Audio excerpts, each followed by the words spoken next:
नमस्कार, द रियाज किचन मध्ये तुमचं पुन्हा एकदा मनापासून स्वागत आहे। आज आपण गव्हाच्या पिठापासून चुरमा लाडू बनवणार आहोत। अर्धा किलोचे चुरमा लाडू बनवणार आहोत। न वेळ घालवता आपण रेसिपीला सुरुवात करूया। माझी तुम्हाला एक रिक्वेस्ट आहे, जर तुम्ही माझ्या चॅनलवर नवीन असाल तर प्लीज चॅनलला सबस्क्राईब करा, जेणेकरून माझ्या नवनवीन रेसिपीचं तुम्हाला नोटिफिकेशन मिळत राहील। चला मग आपण साहित्य बघूया।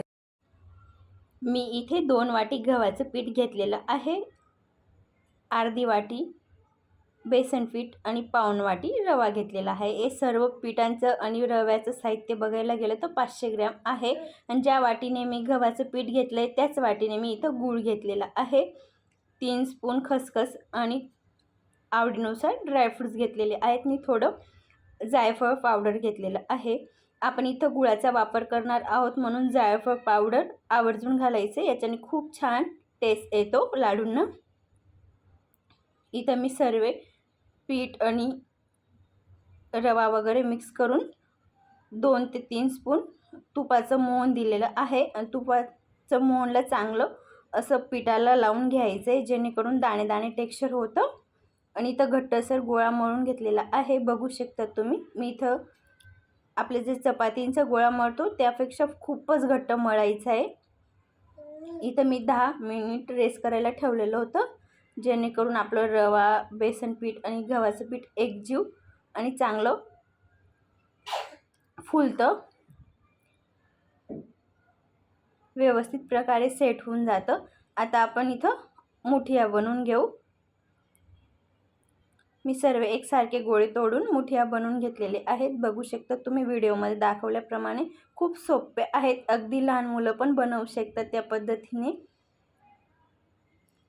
इथं मी गॅसवरती तूप गरम करायला ठेवलेलं होतं, या जागेवर तुम्ही रिफाइंड ऑइल पण यूज करू शकतात। मी पहिले याच्यामध्ये जेवढे बसतील तेवढे तळण्यासाठी मुठिया टाकून घेतलेले आहे तेलामध्ये। यांना तळायला फार टाइम लागतो, यांना लो तर मीडियम फ्लेमलाच तळायचं आहे। 12 ते 15 मिनिट लागतात व्यवस्थित तळायला। बघू शकता त्यांचा वरून कलर चेंज झालेला आहे, हलका ब्राऊन कलर आलेला आहे।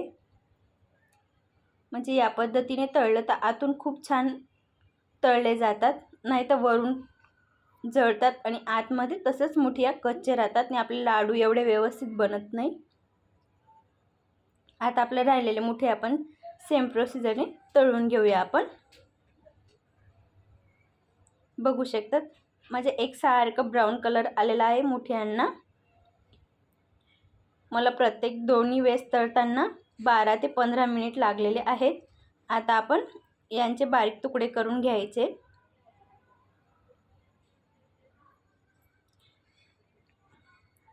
हाताने केले तरी चालेल आणि मुसळणे पण केले तरी चालेल, तुम्हाला जसं कम्फर्टेबल वाटेल तसं।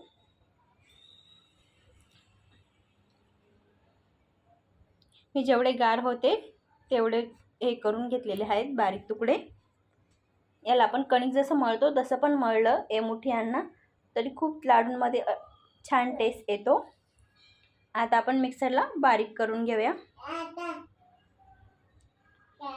बघू शकतात मी इथे मिक्सरला बारीक करून घेतलेलं आहे। याच्यात आपण जायफळ, ड्रायफ्रुट्स आणि खसखस ॲड करूया।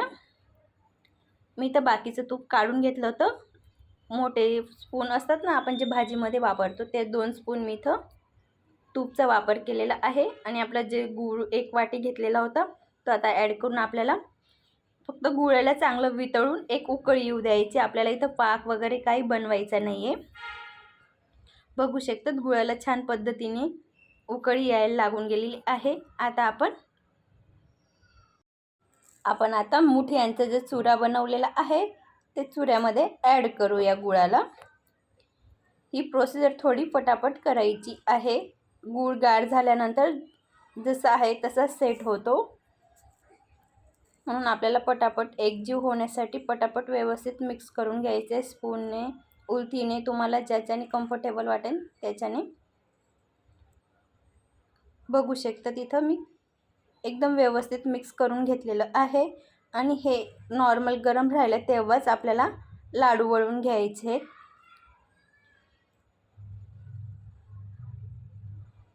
बघू शकता तुम्ही खूप छान पद्धतीने इथं लाडू वळत आहे.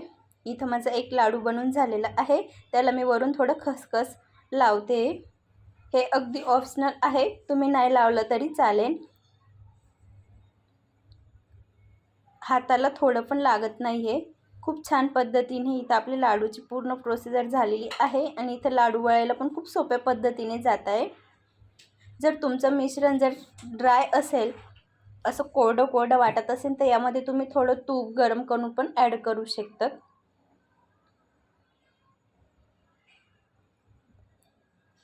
बघू शकता इथं माझे अर्धा किलोचे लाडू बनून झालेले आहेत.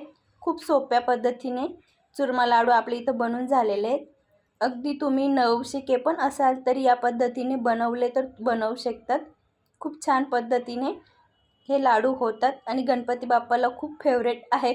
म्हणून आता गणपतीचं फेस्टिवल तर चालूच आहे. बाप्पा तर सर्वांच्या घरी आलेले आहेत. तर तुम्ही पण हे लाडू नक्की बनवा. आणि जर तुम्हाला माझी रेसिपी आवडली असेल तर प्लीज चॅनलला सबस्क्राईब करा. आणि तुम्ही हे चुरमा लाडू बनवले आणि कसे झाले ते मला कमेंटमध्ये सांगायला विसरू नका. अशाच छानशा रेसिपीसोबत भेटूया. तोपर्यंत धन्यवाद.